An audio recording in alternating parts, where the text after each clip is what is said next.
同樣都係退休，有人日日望天打卦等派糖，有人輕鬆笑住望世界。關鍵就係攞住一張長糧。大家好，我係 Mabel， 3個女兒嘅媽媽，亦都係一位10年經驗嘅獨立理財顧問。我見過太多嘅朋友退休之後，最驚嘅唔係冇嘢做，而係驚錢唔夠使啊！擔心積蓄越嚟越少，擔心一場大病清空家底，更加擔心嘅係活得太耐，反而成為咗屋企人嘅負擔。今日我就用3分鐘幫你徹底拆解香港政府背景嘅年金，到底佢係點樣去解決呢一個退休嘅焦慮？香港年金係咩嚟嘅呢？香港年金簡單嚟講就係你同香港年金有限公司嘅一份終身合約，只要你一次性一筆過咁樣投入，最低5萬，最高500萬。從下個月開始，佢已經保證你每個月或者每年可以收到一筆錢，直至你百年歸老。佢最大嘅特點呢，就係3保。咁邊3保呢？佢嘅3保包括保終身、保金額、保回本，活幾耐攞幾耐，真正嘅對抗長壽風險。每個月攞到嘅錢白紙黑字已經寫咗喺合同入邊噶啦，完全保證，唔需要擔心市場嘅波動。萬一喺保證期內身故，受益人都可以領取呢個利益，絕對唔會少過你交嘅保費嘅105%。舉個例子，一位60歲嘅女士投入100萬，每個月4700蚊；而同齡嘅男士呢，佢就可以攞到5100蚊。年金就好似打政府工咁樣，雖然唔會有人請你去 Happy Hour， 但係每個月都會準時出糧俾你。咁香港年金到底係點用嘅呢？其實除咗每個月去攞錢，佢仲有2個非常之人性化嘅設計嘅，可以解決你退休之後實際嘅擔憂。萬一需要去治療一啲重大嘅疾病嘅時候，開支係可以喺你已繳嘅保費入邊餘額去提取出嚟，終身上限係100萬，咁就相對於你已經儲起咗一嚿錢，另一嚿嘅現金流，貨你萬一有啲咩健康問題嘅時候，以備不時之需。第二，如果提早身故嘅話，家人仍然係可以領取入邊每月去派嘅金額啦，或者係一筆過去提取呢個金額嘅。咁當然啦，如果你未超過105%，最盡都係攞105% 嘅啫。如果你想再知道其他傳承作用更加大嘅年金，可以再留意我下一集啦。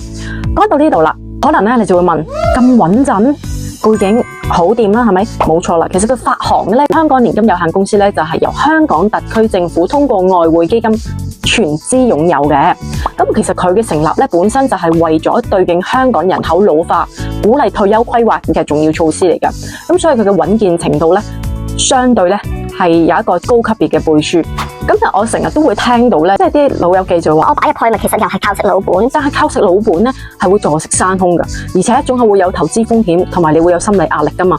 咁而年金其實將一啲不確定性嘅巨額積蓄轉換成一個可以確定嘅終身收入，令到你起碼夠膽使，夠膽享受生活，咁樣先至係退休嘅意義啊嘛。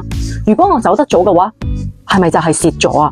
前面其實都有提到一個保本嘅機制啊，就係香港年金係會保證翻屋企人會攞翻你總利益，唔會少過你保費嘅105%。咁而佢本質上面亦都係一份兼顧你終身收入同埋家庭保障嘅利益。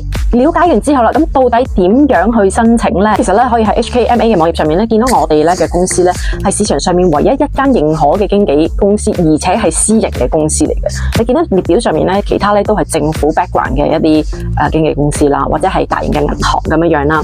咁而我哋亦都係提供一個一站式嘅服務啦。喺你投保之前，我哋會再幫你去做一啲詳盡嘅財務分析，咁睇下到底你係咪真係適合呢一個服務，我哋先至會去幫你再進行投保噶。喺我從事咗呢10年嘅理財行業入邊，亦都係3個孩子嘅母親，我深深理解到家庭嘅規劃、長遠嘅安穩係非常之重要嘅。我哋唔單止幫你釐清需求，計算你到底適唔適合投保嘅方案，更加會全程協助你去完成申請，確保每一個環節都係穩妥可靠嘅。專業嘅嘢交俾專業嘅人士，你嘅退休藍圖先至可以清晰安心。已經有好多嘅客戶透過我哋去規劃年金啦，不論係香港年金定係一啲私營嘅年金啦，開始咗佢哋無憂嘅生活。退休嘅規劃最好嘅時間其實係10年前或者再早啲啦。咁其次就係而家噶啦，你每猶豫1個月就會收少1個月嘅穩定現金流。如果你已經年滿60歲，係香港永久性居民，想幫自己鎖定一份終身嘅收入，可以即刻喺下面留言私信，咁我就會發一份年金規劃俾你，幫你去提供一個1對1嘅專業分析，幫你去計算專屬你嘅退休收入方案。我哋即刻去捉緊行動啦！為咗呢人生嘅黃金30年，好好鋪好安穩嘅路，知道嗎？長命120歲唔係講笑㗎。